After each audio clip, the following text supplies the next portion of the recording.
Здравствуйте, дорогие друзья! В эфире программа «Подых струн» и я, Анатолий Длуцкий. Как всегда, программу мы делаем вместе, поэтому задавайте нашим гостям вопросы, делитесь своими впечатлениями и комментарии оставляйте на сайте 3belарусь.бай. Меня зовут Анна Панкратова. Авторской песней я занимаюсь сколько себя помню.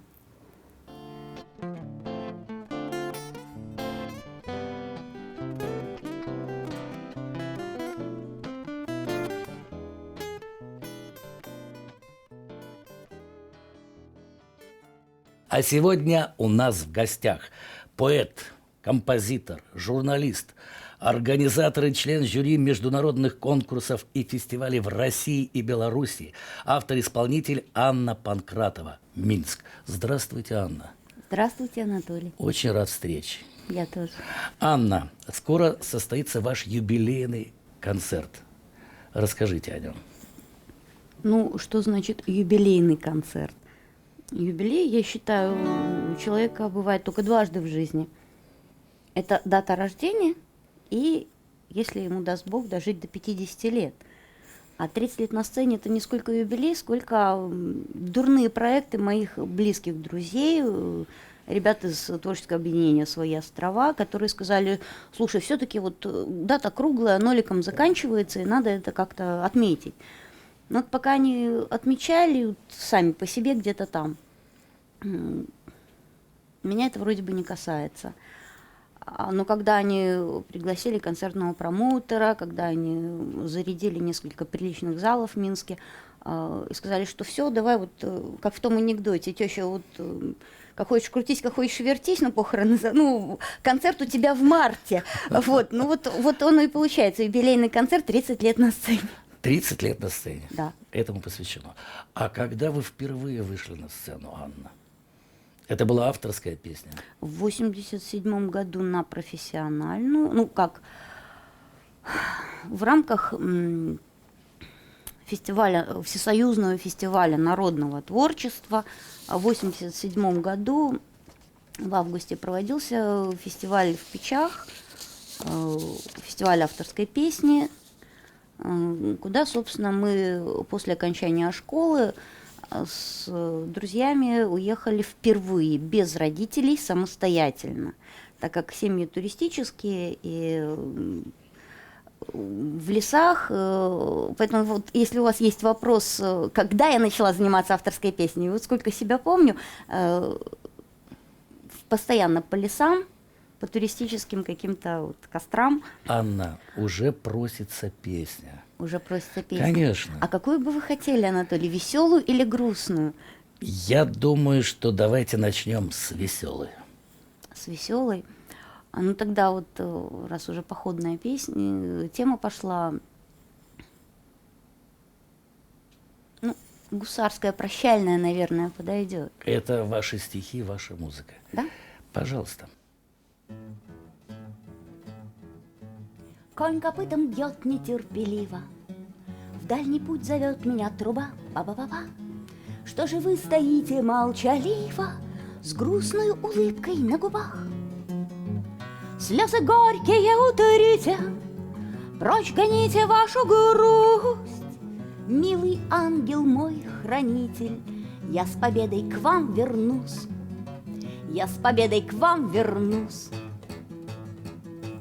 Знайте, что немало огорчений вам доставлю на своем веку. Ла-ла-ла-ла-ла-ла, я мой друг, искатель приключений, и, увы, иначе не могу. Для меня пустяк влюбиться, что случалось и не раз, но разве с чем-нибудь сравнится трехдюймовка ваших глаз? Трехдюймовка ваших глаз. Лишь начнут в садах цвести тюльпаны, к вам вернусь, ручаюсь головой. Кто еще прольет бальзам на раны влюбчивого сердца моего? После длительной разлуки снова очарует вдруг ваши губы, ваши руки, ненаглядный мой супруг. Ваш характер тверд, глазищи зорки, И без колебаний в этот час ла-ла-ла-ла-ла-ла, стирку, варку, глажку и уборку оставляю, сударь мой, на вас. Зря, мой ангел, отказались вы меня сопровождать, ведь моя судьба в скитаниях, значит, ваш удел страдать, провожать меня и ждать. Тра-ля-ля. Спасибо. Это посвящено супругу.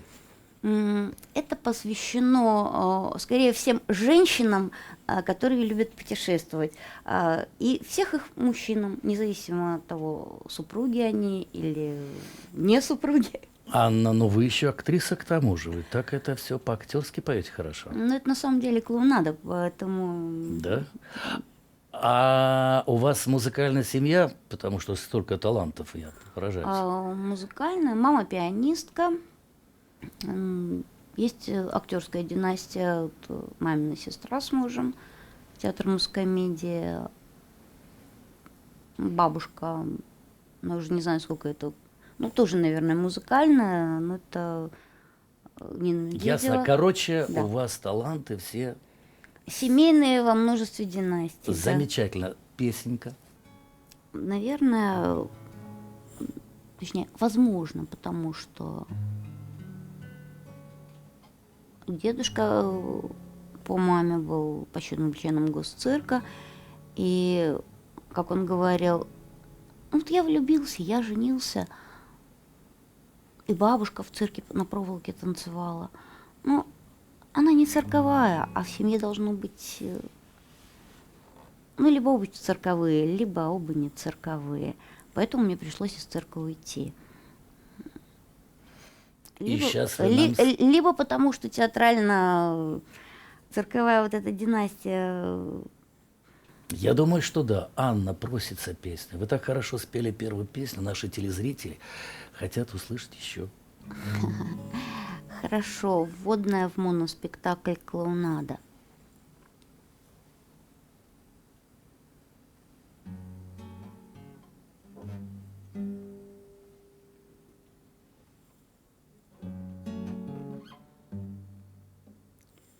Солнце тусклое в небе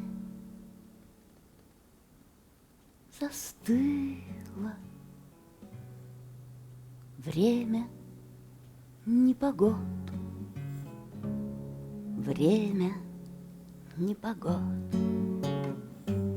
А денешенек в синей пустыне белый пароход, белый пароход.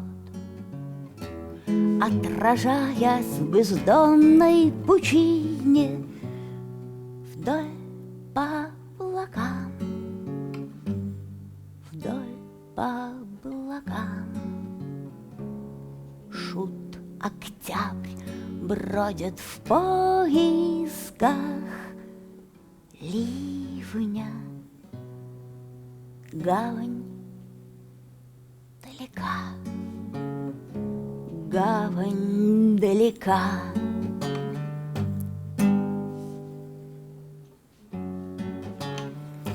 Пахнет палуба лавром и миртом, звено и хлеб,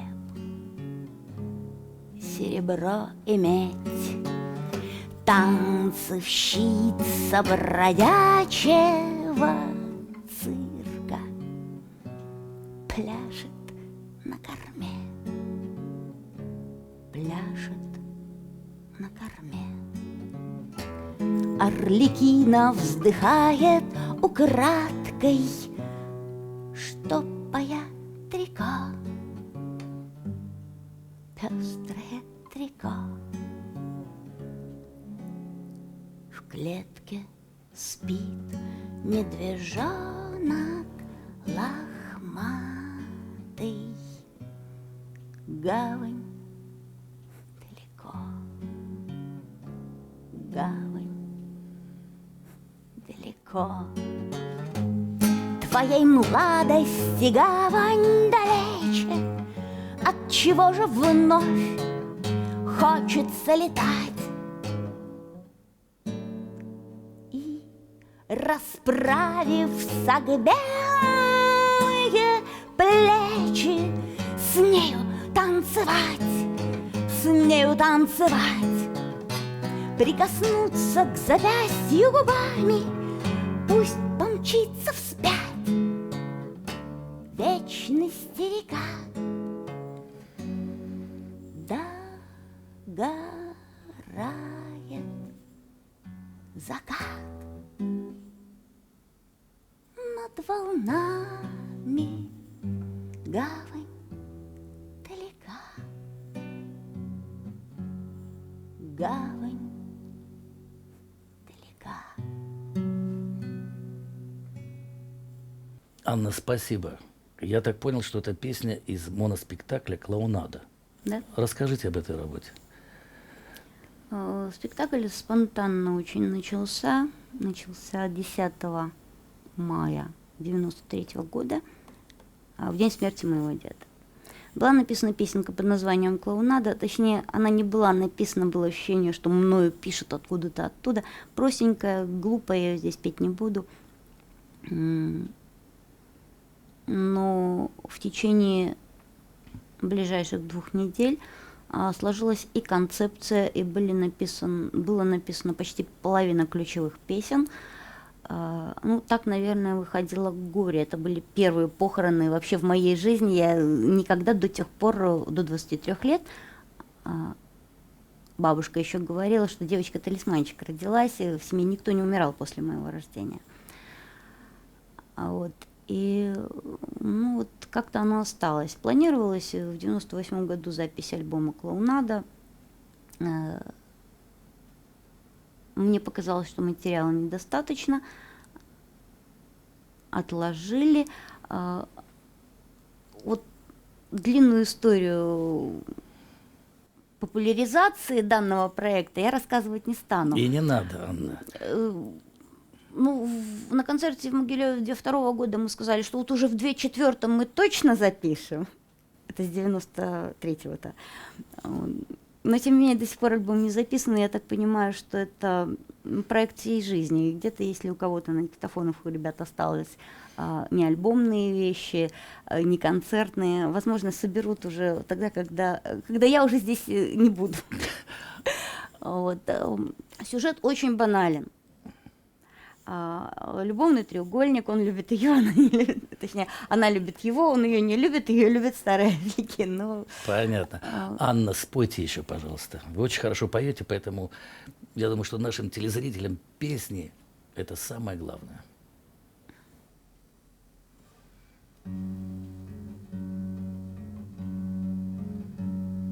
Моя смешная память уж множество дней тому все бродит в моем дому, стонет и плачет, а мой холодный разум пытается гнать ее, твердит поросло льем, а это значит, что бедная душа моя и не здесь, и не там, на излом пополам, ночью бездонной, и исчезая в никуда, навсегда уходя, вновь в эпоху дождя станет бездомной и будет петь все не о том, о былых временах, о чужих именах и снегопадах в бродячем цирке с Шапито.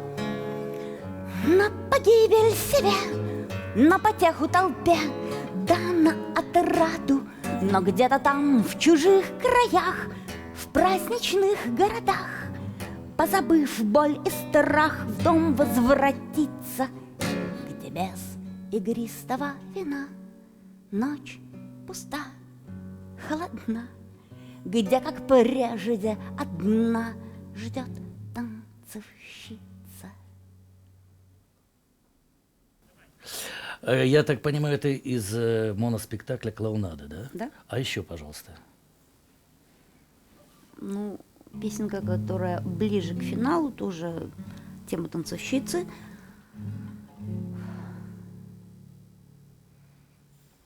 Кто помнит, что было, кто знает, что будет, кто скажет, как все начиналось. Быть может, в обличии старой цыганки в окошко судьба постучалась, и в белом безмолвии зимнего неба испуганно всклипнула птица. Вольный ветер над колыбелью пел танцовщица. Золотыми поманит церква куполами, но коль рождена танцовщицей, приучена с детства лишь вольному ветру пред дальней дорогой молиться. И если в награду ни рая, ни ада покоя Господь ей дарует, аллилуйя вольному ветру, аллилуйя, аллилуйя вольному ветру, аллилуйя. А с выцветших старых афиш чьи-то пестрые маски, как прежде, смеются. Пусть лица забытые, краски размыты, в наследство живым остаются. Бессмертные роли бродячих актеров, давно уже канувших в лету, имена их будут помянуты вольным ветром. Имена их будут помянуты вольным ветром. Столетие растает, а время настанет, и в небе звезда загорится. В ребенке, что перед грозой родился, проснется душа танцовщицы. И девочка, веруя в сказку, однажды из дома уйдет на рассвете. Вольный ветер над колыбелью пел танцовщица. Золотыми поманит церква куполами, но коль рождена танцовщицей, приучена с детства лишь вольному ветру пред дальней дорогой молиться. И если в награду ни рая, ни ада покоя Господь ей дарует, аллилуйя вольному ветру, аллилуйя, аллилуйя вольному ветру, аллилуйя. А с выцветших старых афиш чьи-то пестрые маски, как прежде, смеются. Пусть лица забытые, краски размыты, в наследство живым остаются. Бессмертные роли бродячих актеров, давно уже канувших в лету, имена их будут помянуты вольным ветром. Имена их будут помянуты вольным ветром. Ей укажет дорогу к бессмертию вольный ветер. Ей укажет дорогу к бессмертию вольный ветер, вольный ветер, вольный ветер.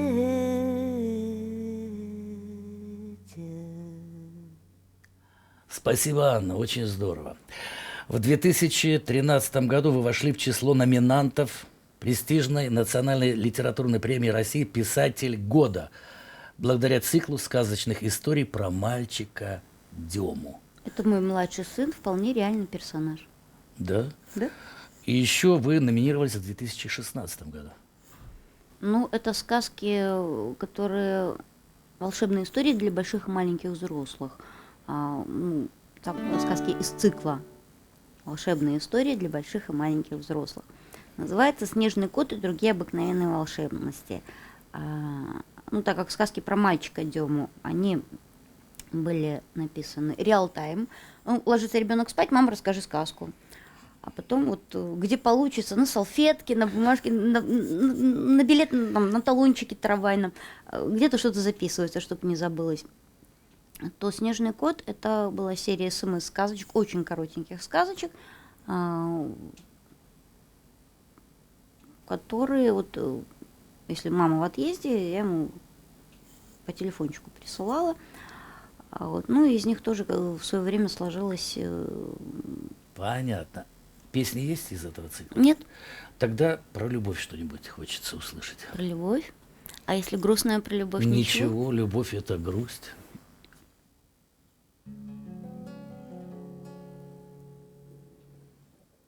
Там, где плачут ветра и волны шумят июльскою полночью, тень осталась моя петь песню давно ничью. Спят на мокром песке чужие следы, лишь песня сквозь ночь летит. Мой слепой поводырь сквозь марево памяти.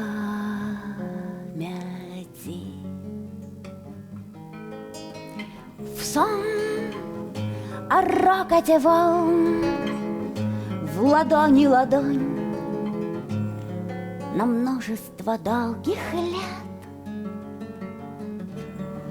Там купальный сезон в разгаре, и смерти нет.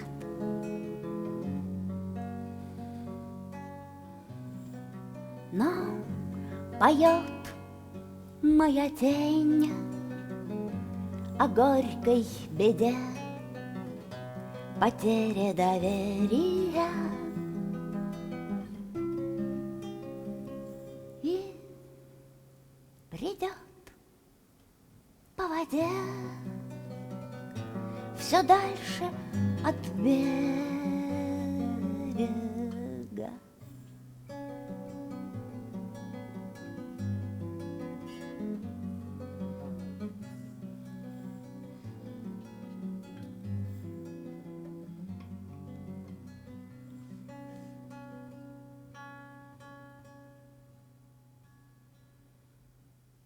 Анна, спасибо большое. Спойте еще о любви. Чуть более ранее. Пожалуйста.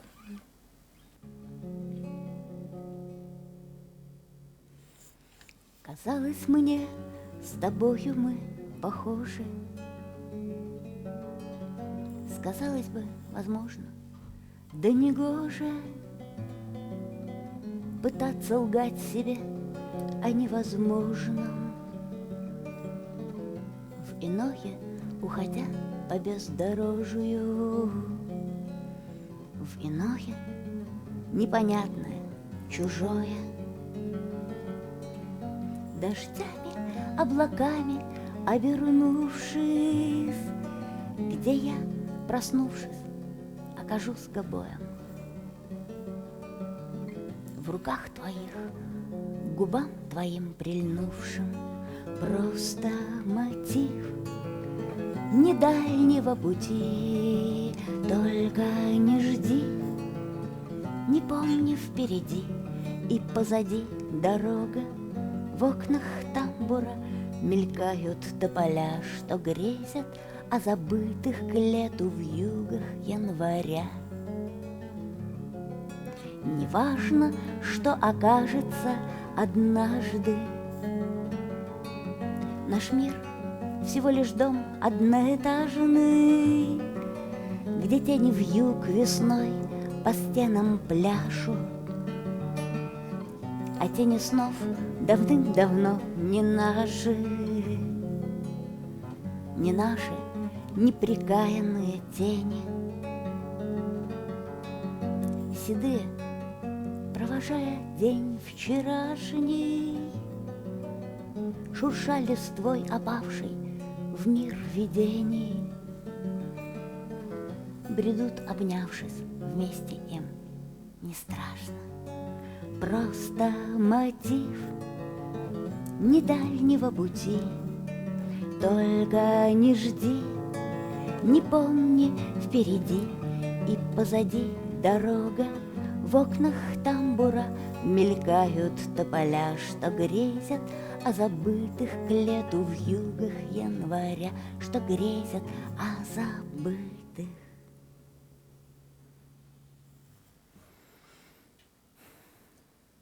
Спасибо, Анна, очень здорово, спасибо.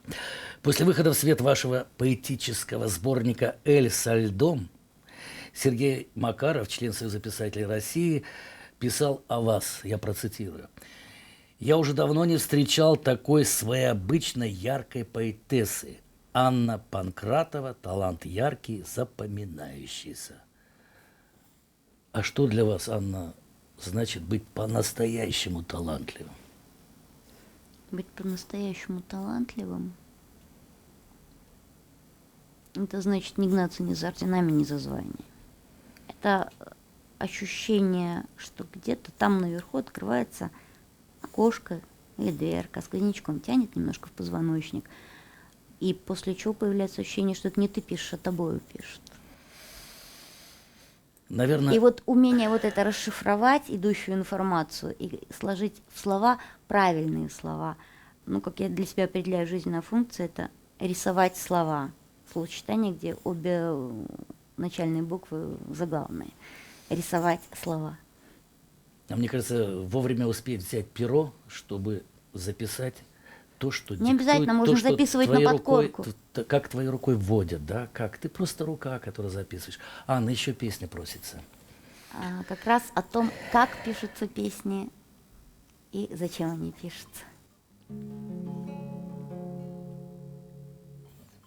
Плачет флейта синеглазого лета, ветер встречный в клочья рвет паруса.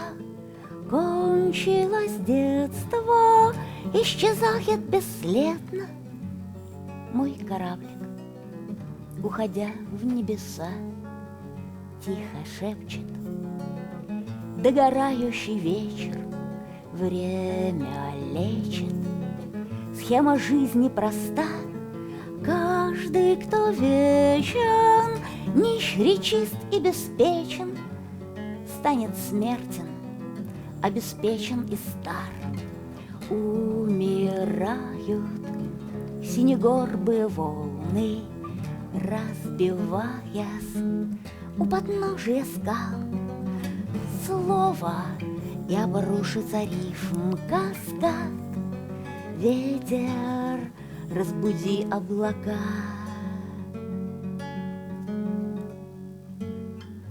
Милый, странный, неприкаянный странник, догоняя тень минувшего дня, вдаль улетает мой крылатый кораблик в междулетье, оставляя меня. Междулетье, только волны да ветер, междометья неуместны, когда думать так поздно о грядущем бессмертии, но так рано об ушедших годах, а в небе синем солнце сонное стынет, но летний ливень подарил, уходя, имя звонких капель капель в ладонь, шепот шелестящий дождя. И над полем белоснежной страницы на мгновенье замирает рука воли, жаждет птица строка. Ветер, разбуди облака.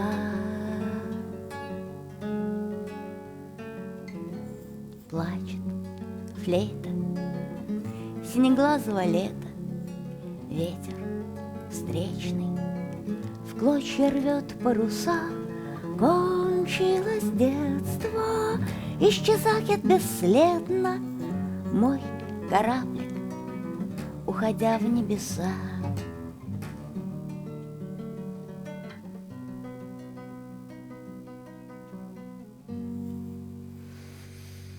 Спасибо, Анна. А для вас важно получить признание, любовь? Нет, Нет? Почему? первично все-таки творчество и то, что находится у человека внутри. Если у меня внутри есть любовь, есть память, есть те, кого я люблю. Я понял, что признание, любовь для вас не самое главное. Главное, чтобы было Нет, творчество. любовь это очень важно, но Ну, всеобщая любовь, я имею в виду вашего таланта. нет, всеобщая любовь нет. Нет, да. А любовь в том плане, Близкий. что вот там, где любовь с большой буквы, она важна, а всеобщее признание, любовь на вкус и цвет товарищей нет. Одному нравится одно, другому другое. Анна, согласен. Давайте песню тогда еще. Очень стихи, просто поэзия. Анна, пожалуйста, еще песню.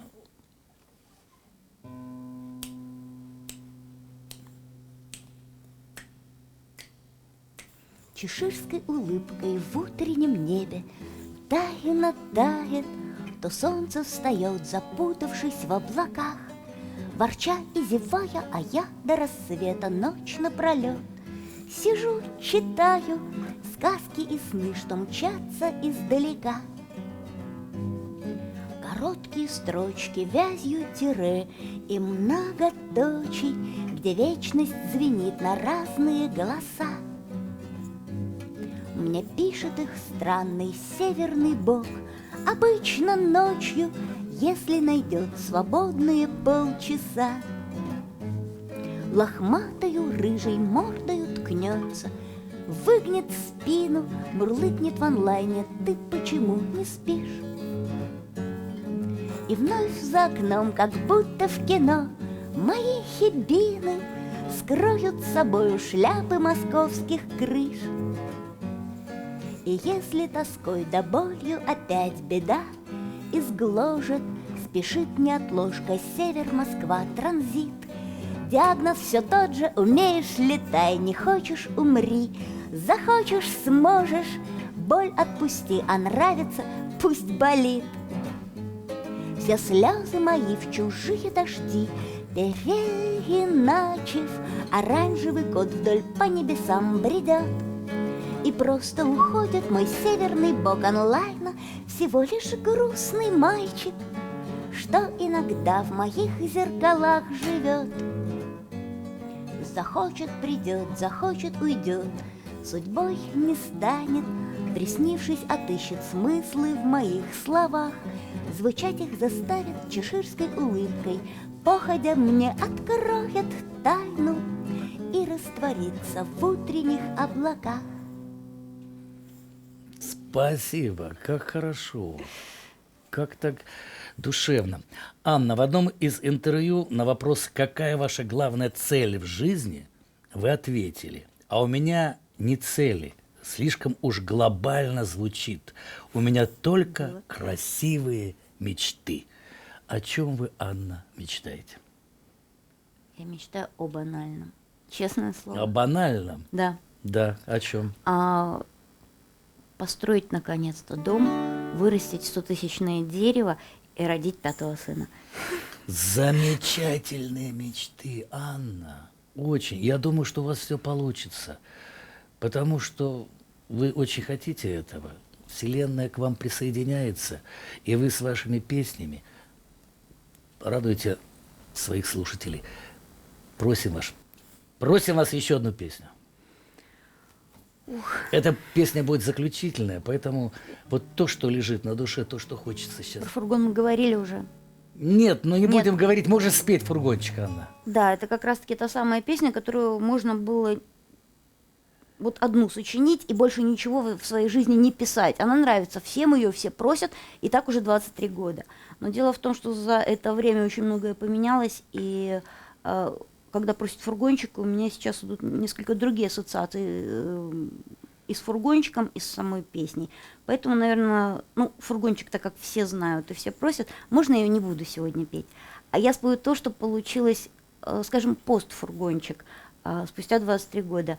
Это очень интересно. Фургончик августа, но 23 года спустя. Замечательно. Ла-ла-ла-ла-ла-ла. Ла-ла-ла-ла-ла-ла-ла-ла-ла-ла. Ла-ла-ла-ла-ла-ла. Ла-ла-ла-ла-ла-ла. Катится фургончик по дороге в небо, и скрипят колеса, скоро осень. Пахнет дымом от костра, да свежим хлебом. Ветер облака вплетает солнцу в косы. Зря былое лето в детстве заблудилось. Желтый лист, как седину, не скроешь. Стар возница из пути, лошадка сбилась, осень, да горит зима, подать рукою. Ла-ла-ла-ла-ла-ла-ла. Ла-ла-ла-ла-ла-ла-ла-ла-ла. Ла-ла-ла-ла-ла-ла. Ла-ла-ла-ла-ла. Где стареет лето, бродит чья-то память, где ни сны, ни сказки не случились. Остается лишь себя хулить да хаять, только колесо, сорвавшись, укатилось, и не стало трусов, дураков, изгоев, ни предательства, ни даже смерти. Если люди, значит, боги и герои, ими только лишь любовь, как хочет, вертит. Ла-ла-ла-ла-ла-ла. Ла-ла-ла-ла-ла-ла-ла-ла-ла. Ла-ла-ла-ла-ла-ла. Ла-ла-ла-ла-ла. На исходе лета время откровений, пусть года и жизни быстротечны. Пусть до осени 14 мгновений, лето здесь, а до зимы и вовсе вечность. Лето здесь, а до зимы и вовсе вечность. Ла-ла-ла-ла-ла-ла. Ла-ла-ла-ла-ла-ла-ла-ла-ла. Ла-ла-ла-ла-ла-ла. Ла-ла-ла-ла-ла. Спасибо, Анна. Спасибо большое. Дорогие друзья, у нас в гостях была замечательная автор-исполнитель Анна Панкратова. До новых встреч. Это была программа «Подых струн», и я ее ведущий Анатолий Длуцкий. Заходите на наш сайт. Счастья вам, здоровья, любви и всего самого-самого хорошего.